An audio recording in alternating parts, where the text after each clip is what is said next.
We're an arid country, so we're managing scarcity. And because you're managing scarcity, we've now got extremely good at it. And one of the things that most people don't know is that Rand Water, which supplies all of your water here today, is the biggest bulk water service provider of its kind, not in Africa, in the world. It's a massive organization. And it was created to manage scarcity.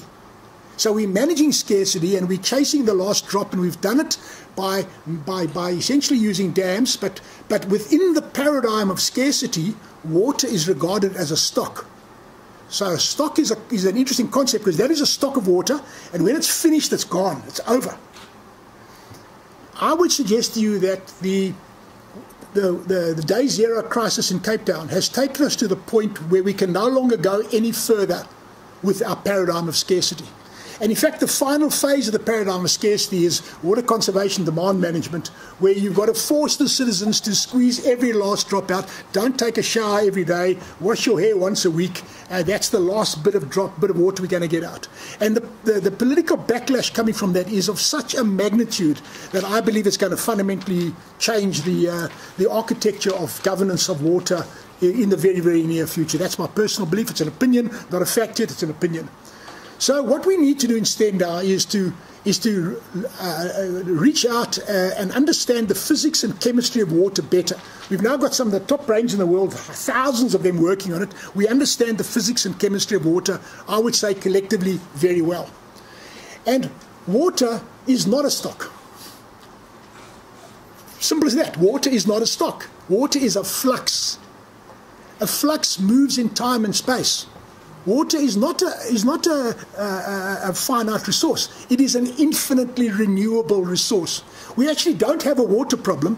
We have a pollution problem, or a salt problem, or we have a problem about water at the wrong time, the wrong place, too far, too dirty. That's the problem. So we must reframe the problem. And we need this new paradigm of abundance. And this new paradigm of abundance, I think, is something that's quite exciting, because I would like to suggest that this new paradigm of abundance has the potential to literally become the Marshall Plan for South Africa, to kickstart our economy that is so badly damaged. We're on our knees economically. And part of the problem is our water, energy, food constraints, but the other part of the problem is the political malaise in which we find ourselves in. So let me just quickly home in on this new paradigm of abundance. The new paradigm of abundance is based on the assumption, we know factually, technically, water is a flux, moves in time and space, therefore it is infinitely renewable. So it stands like all good things on three legs. Anything on three legs is solid. So the three legs on which this stands is the following. Leg number one, the low-hanging fruit, the recovery of water from waste.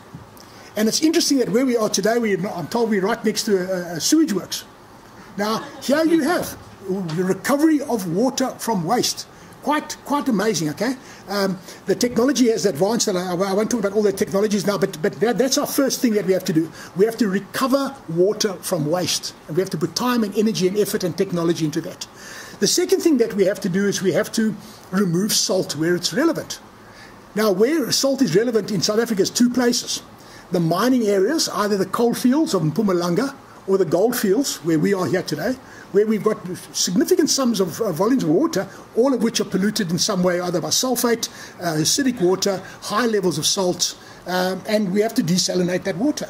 Just one of the mining basins in the Witwatersrand produces 120 megaliters of water per day, 120 million liters of highly saline water per day, right on our doorstep here. At the moment, that water is going into our rivers, it's causing a buildup of salinity in the Vaal River, and for that reason, we're releasing water from the Lesotho Highlands to dilute the salinity.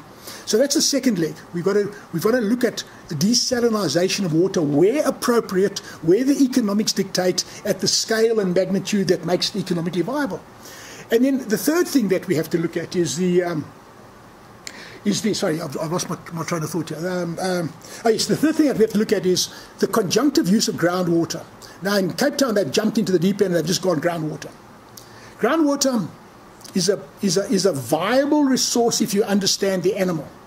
So when you talk about conjunctive use of groundwater, you talk about the use of groundwater like an overdraft facility in your bank. When you need it, you've got a little crisis in your hands, you need a facility, Mr. Bank Manager, here's an overdraft, but you've got to pay it back. You've got to pay it back with interest, okay? If you don't, you're not going to lose the facility. So we've got to look at the conjunctive use of groundwater, where in times of crisis we draw it down, but in the good years we recharge it and put it back. Because under conditions of climate change, our big problem is not so much that we're getting less water, it's the fact that we're losing more to evaporation. Vaal Dam loses more water to evaporation 11 months of the year than flows in under natural conditions. This is an important fact to know. So, in summary, where this new paradigm of abundance takes us, I believe, is into an exciting place where you've got a policy reform, because we've got to have policy certainty. Right now we don't have policy certainty at all. That policy certainty enables technology and capital to come into the space.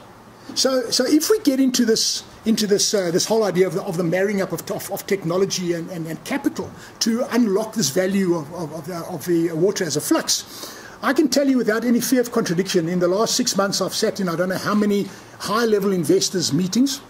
One investor said, here's 2 billion rand you can have tomorrow if you can bring me a bankable water project. Another fund I'm involved in right now is looking at raising 10 billion rand with an upper ceiling of possibly 100 billion rand.